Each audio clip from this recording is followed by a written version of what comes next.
तो फिर वो तो देले देले करेगा सही। होगा नहीं होगा? हम भाई बारात में जा रहे हैं यार, सुख शांति जाओ एंजॉय करो ना, अपने घर पे करो। लेकिन मैं देखता हूँ कुछ लोग क्वार्टर वहीं पी ले पी ले तो पूरे 2-2 घंटा एक ही जगह खड़े रहेंगे, तो उनको गुस्सा मारा फिर दे ले थोड़ी थोड़ी। सम्मानित साथियों, मेरा कहने का मतलब ये था कि हमें हमारे अधिकार हमें पता होना चाहिए। जितने वोट का अधिकार एक राष्ट्रपति को है, उतना अधिकार एक मजदूर करने वाले बेलदार का भी अधिकार है। सम्मानित साथियों, उनके वोट में और तुम्हारे वोट में कोई अंतर नहीं है। एक और वोट की वैल्यू सुन लो। देखो बाबा साहब तुम्हें वोट डालने का अधिकार दे गए, तो सारे नेता तुम्हारे पांव धोखने आते हैं, तुम्हें याद करते हैं, अरे भाईजान क्या बात है आजकल मिल नहीं रहे, खैरियत हो। अगर ये आप वोट की ताकत है, वोट सुन लो, आखिरी उदाहरण देके मैं भी जाऊंगा क्योंकि आप भी सुबह से परेशान हो रहे हैं। वोट की वैल्यू अगर ताकत अगर देखना नहीं आपको, तो एक गांव का रसूखदार से बोलो कि मैं चौराहे पे तुम्हारे 2 झापट मार दूं, आप मेरा चौराहे पे पांव पड़ लो। किसी से बोलना, अच्छे रसूखदार आदमी से बोलना, अरे साहब एक काम करो मैं आपको 1 लाख रुपए दे दूंगा, आप किसी चौराहे पे मेरे पांव पड़ लो।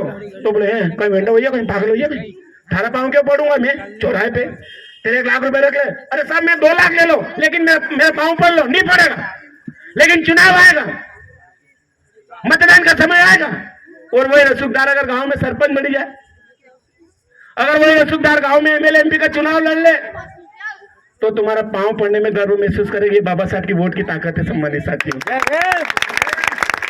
मैं कह देता हूं कि राजनीति में ताकत होती है, राजनीति में पावर होता है। मेरी समाज कब समझेगा? यूट्यूब पे उठा के देख लेना कि योगी आदित्यनाथ जी की हिस्ट्री पढ़ लेना। वो एक मंदिर में पुजारी थे, लेकिन राजनीति की सत्ता आए, उन्होंने सोचा कि ये ताकत, ये मान सम्मान सिर्फ मिलता है तो राजनीति की गद्दी पर मिलता है। सम्मानित साथियों, ये किसी बनिए की फैक्ट्री में पैदा नहीं होता है, ये किसान की खेती में पैदा नहीं होती ताकत। ये ताकत जो मिलती है, ये पावर जो मिलता है, वो आपके मतदान से मिलता है, आपके वोट से मिलती है। सम्मानित साथियों, अगर राजनीति में पावर नहीं होता, राजनीति में ताकत नहीं होती, तो योगी आदित्यनाथ जी गोरखपुर का मंदिर छोड़ के यूपी के सीएम नहीं बनते। सम्मानित साथियों, तुम कब समझोगे? याद समझो, तुम्हारी वोट की कीमत समझो। बहुत बहुत आभार, धन्यवाद, आपने मुझे बुलाया।